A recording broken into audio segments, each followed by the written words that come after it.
Hello everybody and welcome back to Adventures in Education Land. Radiology, the newest section in all of the Kaplan Step 2 videotapes. These videotapes were never in the course before. There's a small section on radiology before which has just been completely rewritten. The chapter is up to date, clean, crisp, beautiful. You could do everything except floss your teeth with it. So our radiology section is partly to show you what images are most likely to be seen on step 2, as well as to give you an understanding of the imaging behind the different diseases that are described throughout the entire course. If you have not done the majority of the course before, you may want to consider using this tape at the end to review the different diseases that you've already studied. The radiology section, more than any other, summarizes aspects of GI, of pulmonary disease, of infectious disease, and can be used to help you refamiliarize yourself with material that you've already done before. So given that, it's time to hit stop and put this tape back in the box and see me in 2 weeks if you haven't done that material already, just as my suggestion. The interesting thing about suggestions is I get asked every day of the week for suggestions how to study. And when I tell people, then they never follow them anyway, and they say, nah, I don't want to do that, I'll do it my own way. So I would suggest that to use this to summarize. Radiology. Let's look at a couple of different general aspects about where to use films in general. There, the Department of Redundancy department. The chest X-ray is going to be, of all the things you're most likely to see, chest radiography is the most likely image to be seen because it would be considered within the range of the general internists. It is highly unlikely that you're going to be given a gallium scan to read.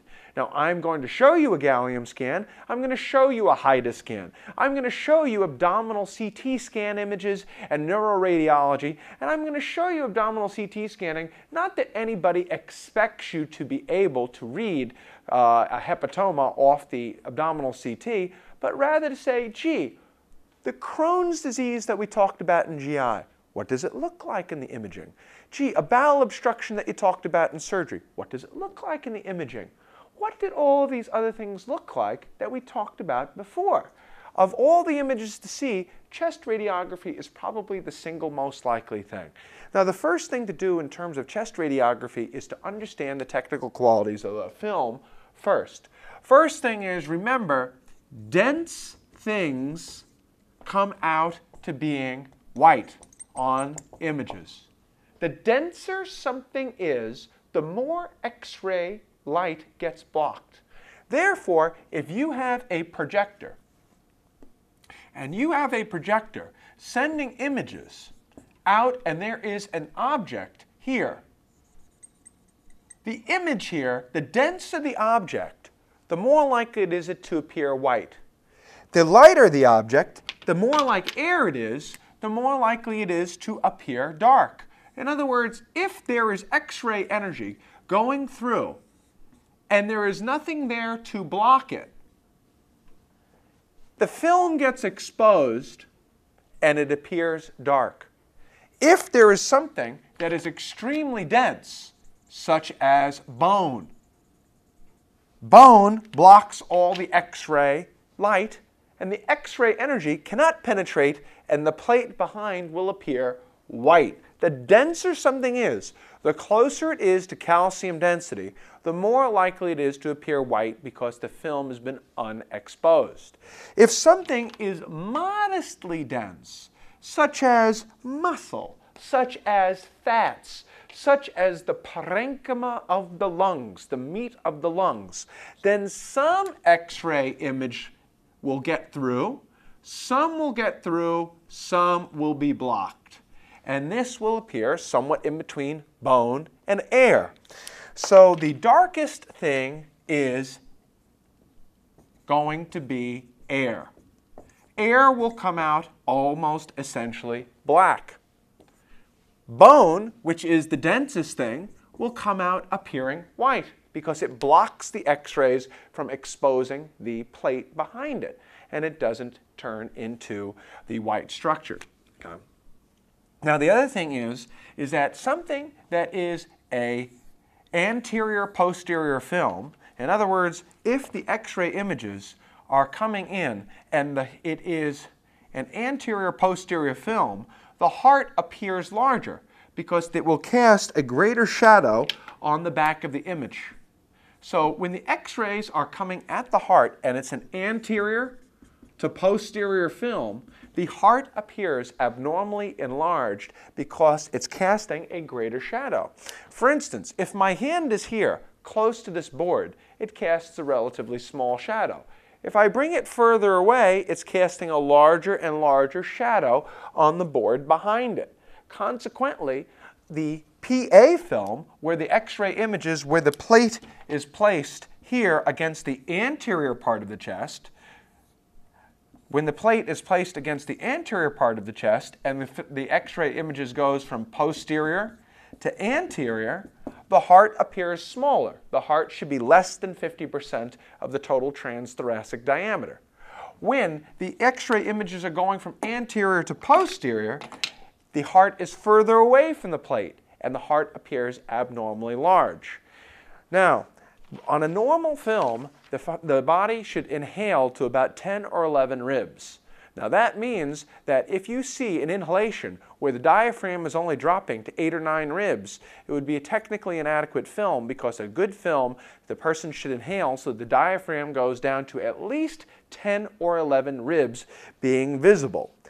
Expiratory films, films in expiration, are done because the film in expiration, if this is inhalation and the heart is this size and you have a small pneumothorax, if you have a small pneumothorax, it might not be visible.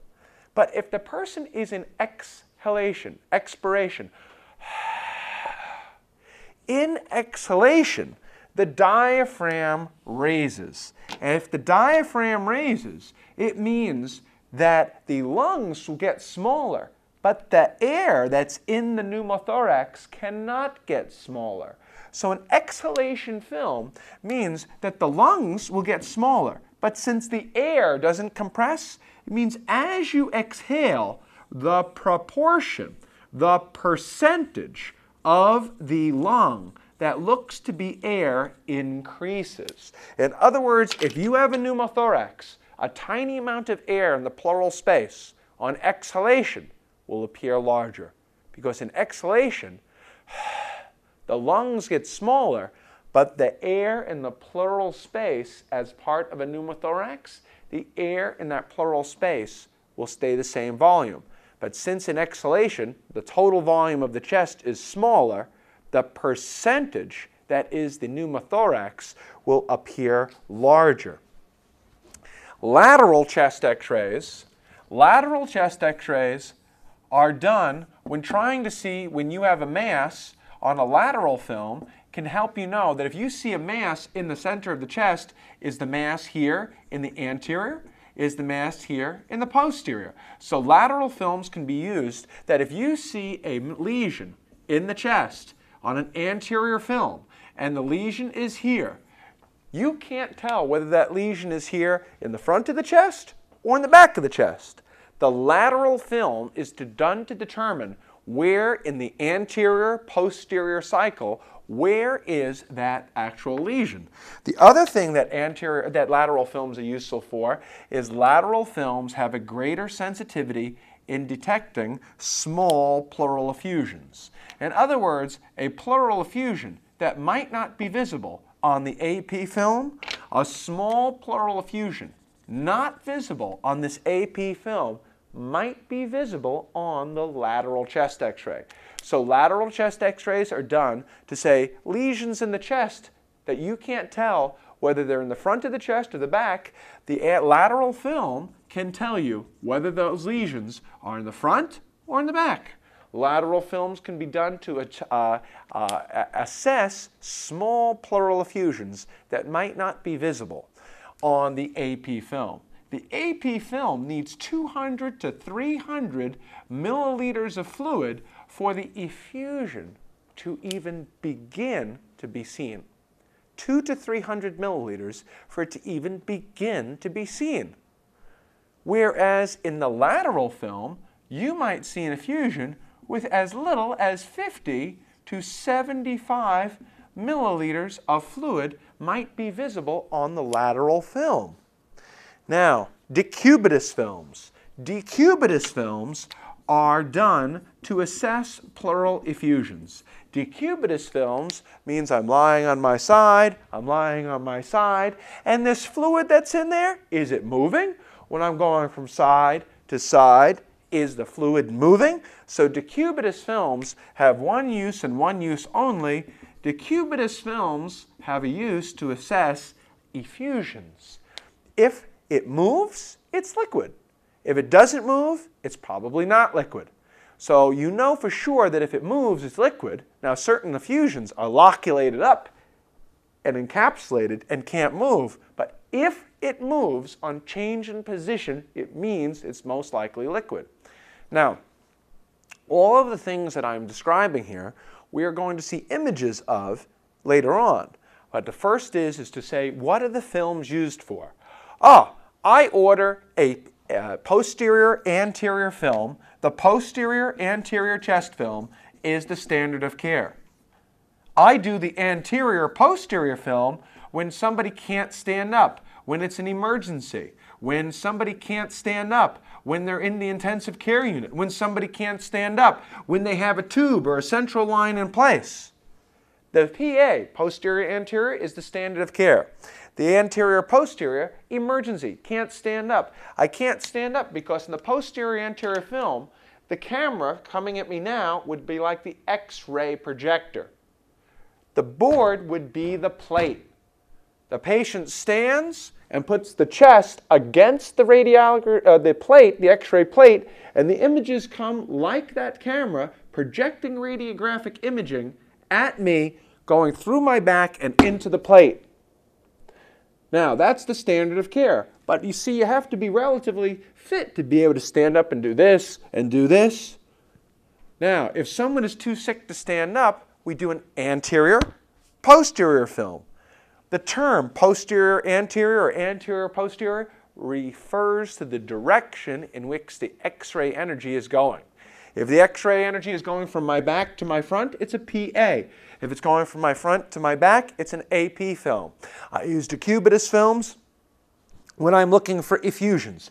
I use expiration films when I'm looking for a pneumothorax. I use ordinary tomography. I use ordinary tomograms,